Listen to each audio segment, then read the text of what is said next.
Hello guys, നമുക്കൊരു തട്ടിക്കൂട്ട് burger ഉണ്ടാക്കിയാലോ? പിള്ളേരൊക്കെ വൈകുന്നേരം വരുമ്പോഴത്തേക്ക് നമുക്ക് വേണമെങ്കിൽ ഒന്ന് ട്രൈ ചെയ്ത് നോക്കാവുന്ന ഒരു ബർഗർ ഐറ്റമാണ്. ഇത്രയൊക്കെ ഇൻഗ്രീഡിയൻസ് ഒക്കെ മതി നമുക്ക്. പിന്നെ ഒരു നഗ്ന സത്യം എന്താണെന്ന് വെച്ചാൽ ഇതെനിക്ക് മുന്നേ ഉണ്ടാക്കി പരിചയമൊന്നുമില്ല. ഞാനും ആദ്യമായിട്ടാണ് ഉണ്ടാക്കാൻ പോകുന്നത്. എവിടെയോ എപ്പോഴോ കണ്ട ഒരു റെസിപ്പിയാണ്. ഇന്ന് ആദ്യമായിട്ട് ട്രൈ ചെയ്ത് നോക്കുകയാണേ. അപ്പോൾ നിങ്ങളെയും കൂടി ഒന്ന് കാണിച്ചേക്കാമെന്ന് വിചാരിച്ചു. കൊള്ളാമെങ്കിൽ നിങ്ങൾ ട്രൈ ചെയ്ത് നോക്കൂ. ഇല്ല ഫ്ലോപ്പായി പോവുകയാണെന്നുണ്ടെങ്കിൽ ജസ്റ്റ് വീഡിയോ കണ്ടിട്ട് അതേപോലെ പൊക്കോളൂ. അപ്പോൾ ഞാൻ ആദ്യമായിട്ട് മുട്ട നന്നായിട്ട് ബീറ്റ് ചെയ്തെടുത്തിട്ടുണ്ട്. അതിലേക്ക് ഇച്ചിരി ഉപ്പിട്ടിട്ട് ബീറ്റ് ചെയ്ത് ഒരു സൈഡിലേക്ക് മാറ്റി വെച്ചു. പിന്നെ നമ്മൾ നേരത്തെ പറഞ്ഞ ലേസ് ഉണ്ടല്ലോ, ലേസ് നമ്മളൊരു 2 പാക്കറ്റ് എടുത്തിട്ടുണ്ട്. ഓറഞ്ചോ റെഡോ ബ്ലൂവോ ഏത് വേണമെങ്കിലും എടുക്കാം കേട്ടോ. മറ്റേ പച്ച കളർ വേണ്ട, ഇച്ചിരി എരിവ് സ്പൈസി ആയിട്ടിരിക്കുന്ന ഏത് വേണമെങ്കിലും എടുക്കാം. അപ്പോൾ അതിൻ്റെ കാറ്റൊന്ന് കളഞ്ഞിട്ട് നന്നായിട്ട് ഇങ്ങനെ പൊടിച്ചെടുക്കുക. ഒത്തിരി ആവുന്നില്ല എന്നുണ്ടെങ്കിൽ പ്ലേറ്റിലിട്ടിട്ട് നന്നായിട്ടൊന്ന് പൊടിച്ച്, ഒരുപാട് ക്രഷ് ആവുകയും വേണ്ട, എന്നാൽ അത്ര തീരെ പൊടിയോ ഒരുപാട് വലിയ പീസസും അല്ലാത്ത രീതിയിൽ പൊടിച്ചെടുക്കുക. അത് കഴിഞ്ഞ് നമ്മൾ ചിക്കൻ പീസ് മാത്രം എടുത്തിട്ട് ഉപ്പും മഞ്ഞളും ലേശം കുരുമുളകും പിന്നെ എന്താ പറയുന്നത്, അയ്യോ മറന്നുപോയല്ലോ, ചില്ലി പൗഡറും കൂടി ഇട്ടിട്ട് മാഗ്നേറ്റ് ചെയ്ത് വെച്ചിരിക്കുന്ന സംഭവമാണ്. അതെല്ലാം കൂടി എടുത്തിട്ട് ഈ നമ്മൾ പൊടിച്ച് വെച്ചിരിക്കുന്ന ലേസിനകത്തേക്ക് ഇട്ട് കൊടുക്കുക. അത് നന്നായിട്ട് ആയി കഴിയുമ്പോഴത്തേക്ക് ഞാൻ അതിനെ നമ്മുടെ എണ്ണയിലേക്ക് വെളിച്ചെണ്ണയല്ലല്ലോ സൺഫ്ലവർ ഓയിലിലേക്ക് ഇട്ട് കൊടുത്ത് നന്നായിട്ട് വറക്കുകയാണ് കേട്ടോ ചെയ്യുന്നത്. ഇതൊക്കെ ചെയ്യുന്ന സമയത്ത് ഞാൻ അറിയാതെ സ്മരിച്ചു പോയി എൻ്റെ ഭർത്താവിനെ. യൂഷ്വലി ഇങ്ങനത്തെ കാര്യങ്ങളൊക്കെ ഉണ്ടാക്കുമ്പോൾ പുള്ളി എൻ്റെ കൂടെ കട്ടയ്ക്ക് സപ്പോർട്ട് ചെയ്യുന്നുണ്ട്. ഇന്ന് ആൾ കൂടിയില്ല, ഇന്ന് ഞാൻ എൻ്റെ വീട്ടിലാണ്. അപ്പോൾ എൻ്റെ വീട്ടിലുള്ള പരീക്ഷണമാണ്. അപ്പോൾ ഞാനിവിടെ പരീക്ഷണങ്ങൾ നടത്തുമ്പോൾ എൻ്റെ അടുത്ത് ഒരു മനുഷ്യരും വന്ന് നിൽക്കാറില്ല. കാരണം എനിക്ക് കാര്യങ്ങൾ ഒറ്റയ്ക്ക് ചെയ്യുന്നതാണ് ഇഷ്ടം. അടുത്ത ആരെങ്കിലും വന്ന് നിന്ന് വല്ല അഭിപ്രായം പറയുകയാണെങ്കിൽ എൻ്റെ മുഖത്ത് കടന്നല്ല് കുത്തിയ പോലെയാകും. അതുകൊണ്ട് ഒരു മനുഷ്യരും ഞാൻ കുക്ക് ചെയ്യുമ്പോൾ അടുക്കളയിൽ കയറാറില്ല, ഒരഭിപ്രായം പറയാറുമില്ല. ഇപ്പോൾ പുതിയൊരു അസിസ്റ്റൻറ്റിനെ കിട്ടിയിട്ടുണ്ട്, എൻ്റെ കുഞ്ഞുമണി, എൻ്റെ ദേമോള്. അവളാണ് ടേസ്റ്റ് ചെയ്ത് എങ്ങനെയുണ്ടെന്ന് പറയുന്നത്. അപ്പോൾ ടേസ്റ്റിയാന്ന് പറയുന്നുണ്ട്, ടേസ്റ്റി എന്ന് പറയുന്നുണ്ട്.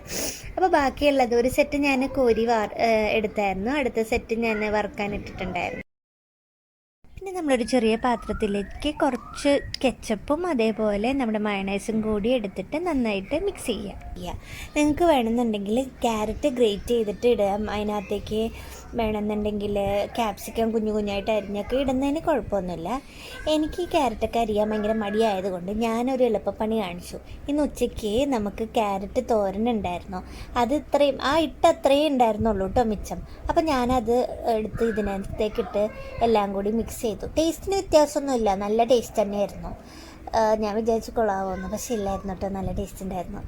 അപ്പോൾ ഞാനതെല്ലാം കൂടി മിക്സ് ചെയ്തു. അത് കഴിഞ്ഞിട്ട് എന്താ ചെയ്തേ, നമ്മുടെ ഒരു പാൻ വെച്ചിട്ട് നമ്മുടെ ബണ്ണ് നമ്മൾ പകുതി കീറിയിട്ട് അത് ഒന്ന് മൊരിയിക്കാൻ വെച്ചു. ബട്ടർ ഉണ്ടെന്നുണ്ടെങ്കിൽ ബട്ടർ തേച്ചിട്ട് എടുക്കാം. ഇവിടെ എനിക്ക് മാത്രമേ ബട്ടർ ഇഷ്ടമുള്ളൂ, വേറെ ആർക്കും ബട്ടർ ഇഷ്ടമില്ല.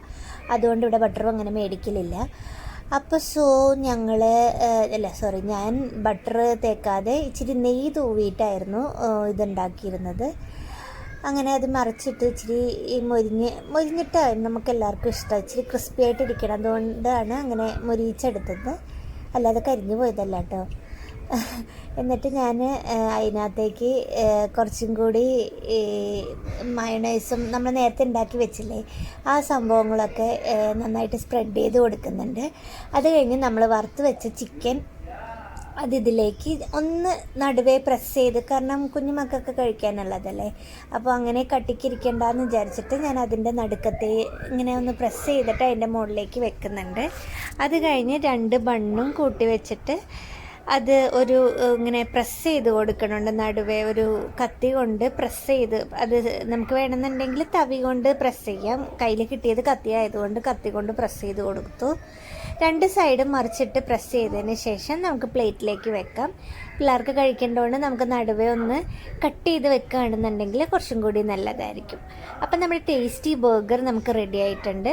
ഒത്തിരി വലിയ മെനക്കേടും പണികളൊന്നുമില്ല, വേഗം തന്നെ ചെയ്യാൻ പറ്റുന്ന നല്ലൊരു റെസിപ്പി തന്നെയാണ്. ഞാൻ വിചാരിച്ചു ഫ്ലോപ്പ് ആവുമെന്ന്, പക്ഷേ കുഴപ്പമില്ല കേട്ടോ, നല്ല ടേസ്റ്റ് ഉണ്ടായിരുന്നു. സെൽഫ് ബൂസ്റ്റിംഗ് ആണെന്ന് വിചാരിക്കരുത്, ടേസ്റ്റ് ഉണ്ടായിരുന്നു. പിന്നെ റിയൽ അഭിപ്രായം പറയണമെന്നുണ്ടെങ്കിൽ എൻ്റെ ഭർത്താവ് എൻ്റെ അമ്മായിയമ്മയും തന്നെ വരണം. കാരണം അഭിപ്രായം പറയാൻ അവരുടെ കഴിഞ്ഞിട്ടേ വേറെ ആൾക്കാരുള്ളൂ. കറക്റ്റായിട്ടേ പറയത്തുള്ളൂ, ആരും സുഖിപ്പിക്കാൻ ഒരിക്കലും പറയില്ല. സോ റിയൽ ബർഗേഴ്സിനെ കുറിച്ചും അല്ല ഫുഡിനെ കുറിച്ചും അഭിപ്രായം പറയണമെങ്കിൽ അവർ രണ്ടുപേരും വേണം. അൺഫോർച്ചുനേറ്റ്ലി അവർ രണ്ടുപേരും ഇവിടെ ഇല്ല. എപ്പോഴെങ്കിലും അവർക്ക് ഉണ്ടാക്കി കൊടുക്കുമ്പോൾ നമുക്ക് ചോദിക്കാം എങ്ങനെയുണ്ടെന്ന്. ഇപ്പോൾ അപ്പ, അമ്മ, അതേപോലെ എൻ്റെ ചേച്ചിയുടെ മോൻ്റെയൊക്കെ അഭിപ്രായം കേട്ട് നമുക്ക് സായൂജ്യം അടയാം.